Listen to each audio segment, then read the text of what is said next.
আমি রাস্তার ফকির হয়ে গেছি। আমি ভালোবেসেছি তোর টাকা পয়সা, তোকে কি বিয়ে করতো? এই নাও গরম গরম চা, খেয়ে নাও। কি হয়েছে, তোমার মন খারাপ? না, কিছু হয়নি। তাহলে এইভাবে চুপচাপ বসে আছো কেন? কি হয়েছে আমাকে বলো, কোনো প্রবলেম? সোনিয়া, তুমি তো জানোই যে আমি একটা নতুন প্রজেক্টে হাত দিয়েছি। আর সেটার জন্য আমার যত জায়গা জমি আছে, বাড়ি গাড়ি আছে, সব কিছু ব্যাংকে জমা দেওয়া। সেখান থেকে লোন নিয়েছি, কিন্তু একটা ঝামেলা হয়ে গেছে। ঝামেলা হয়ে গেছে মানে? কি ঝামেলা হয়েছে? আসলে আমার যে পার্টনার ছিল, ও আসলে সিন্ডিকেট করে পুরো প্রজেক্টটা ওর দিকে নিয়ে গেছে। আমার তো এখন সব শেষ হয়ে গেছে, সব শেষ। আমি রাস্তার ফকির হয়ে গেছি। এখন আমার কিছুই নাই। এমন আছে, কালকে সকালে ব্যাংকের থেকে লোক আসবে, আমার বাড়ি গাড়ি যা আছে সব কিছুর একর করে নিয়ে যাবে। আমি এখন কি করবো আমি কিছুই বুঝতেছি না, আমার মাথায় কিছু ঢুকতেছে না। কি বলছো তুমি এসব? তার মানে এখন তুমি পথের ভিখারি? পথের ভিখারি? তুমি এইভাবে কেন বলছো? দেখো, কয়েক বছর আগেও তো আমার অবস্থা বেশি একটা ভালো ছিল না। আমি তো গরিব ছিলাম, কিন্তু আমি কষ্ট করে সৎ পথে থেকে এতটা উপরে এসেছি। বাড়ি করেছি, গাড়ি করেছি, জায়গা জমি সব করেছি। এখন একটা অ্যাক্সিডেন্ট হয়ে সব কিছু চলে গেছে, তো কী হয়েছে? আমি আবার সব কিছু ঠিক করে নিব। আমি 2-4 বছর পরে আবার সব কিছু আগের মতো করে নিব। তুমি টেনশন করো না। হয়তো আমাদের 3-4টা বছর একটু কষ্ট হবে, দেখবে সব কিছু আমি ম্যানেজ করে নিব। সরি, আমাদের মানে?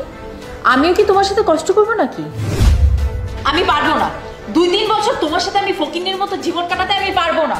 তুমি কি করে ভাবলে যে আমার এত সুন্দর লাইফটা আমি তোমার সাথে কাটাবো ফকিন্নি সেজে?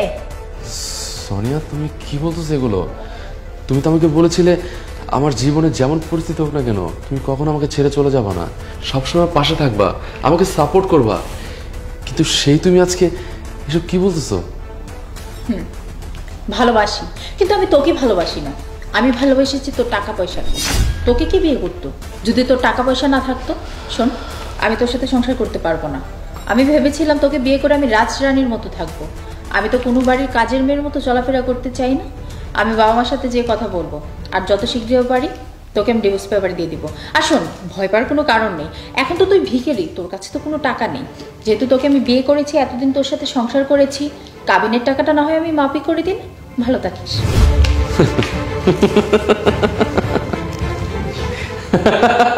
কি হলো, পাগল হয়ে গেলে নাকি? এভাবে হাসতেছিস কেন? হ্যাঁ, আসলে আমি পাগল হয়ে গেছি। বুঝে, একটা কথাই আছে না যে স্বামীর বিপদে স্ত্রীর পরিচয় পাওয়া যায়। আমি সেই পরিচয়টা আজকে তোমার কাছ থেকে পেয়ে গেলাম। তুমি কি ভাবছো যে আমার সবকিছু চলে গেছে, আমি নিঃস্ব হয়ে গেছি, রাস্তার ফকির হয়ে গেছি? আমার কিচ্ছু নাই, টোটালি রং। আমি তো শুধু একটা তোমাকে ছোট্ট পরীক্ষা করতেছিলাম যে আসলে তুমি আমাকে সত্যিকারে ভালোবাসো কিনা, আমার যদি এরকম কখনো বিপদ হয় তুমি আমার পাশে থাকবা কিনা। কিন্তু না, তুমি তো আমাকে ভালোবাসো না, তুমি আমার টাকা পয়সাকে ভালোবাসো। আরে আরেকটা সারপ্রাইজ আছে তোমার জন্য। আমি যে তোমাকে একটু বললাম না যে আমার প্রজেক্টটা ক্যান্সেল হয়ে গেছে, আমার পার্টনার সেটা ওর দিকে নিয়ে গেছে।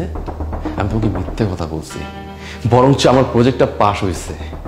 আমি এখন শুধু বাড়ি গাড়ির মালিক না, আমি এখন আরো কয়েক কোটি টাকার মালিক। আমার সম্পদ এখন ডবল হয়ে গেছে। আসলে এতক্ষণ তো আমি তোমার সাথে মজা করতেছিলাম। বাস, আর কিছু বলতে হবে না তোমার। তুমি আমার সাথে মজা করতেছিলা না সিরিয়াস বলতেছিলা আমি ঠিক বুঝতে পারছি। আমি তোমাকে আজকের থেকে চিনি না, অনেক বছর ধরে তোমাকে চিনি, যে তুমি কখন সিরিয়াস বলো কখন মজা করো। সমস্যা নেই, আমার যেটা জানার ছিল সেটা জেনে গেছি। আসলে আমি না রং ছিলাম, টোটালি রং ছিলাম। আমি ভাবতাম যে তুমি আসলে আমাকে সত্যিকারে ভালোবাসো, শুধু আমাকেই ভালোবাসো, আমার টাকা পয়সা কিনা। আসলে কি জানো, আজকে যদি তোমার সাথে আমি এই ছোট্ট নাটকটা না করতাম তাহলে তোমার এই আসল চেহারাটা আমার সামনে আসতো না। সমস্যা নেই, তুমি তো আমাকে ছেড়ে চলে যেতে চাইছো, যাও না, চলে যাও। তুমি আমাকে কি ডিভোর্স দিবা? আমি তোমাকে ডিভোর্স দিব। আর কি বললা যে আমি রাস্তার ফকির হয়ে গেছি, তোমার কাবিনের টাকা লাগবে না, তুমি একদম প্যারা নিবা না, কোনো টেনশনের কারণ নাই। আমি তোমার কাবিনের টাকা তোমাকে দিয়ে দিব, তুমি এখানে আসতে পারো। তুমি আমার কথাটা একটাবার শোনো। সোনিয়া প্লিজ, আমি তোমার সাথে কোনো খারাপ আচরণ বা খারাপ ব্যবহার করতে যাচ্ছি না। তুমি চলে যাও, তুমি এক্ষুনি আমার বাসা থেকে চলে যাও।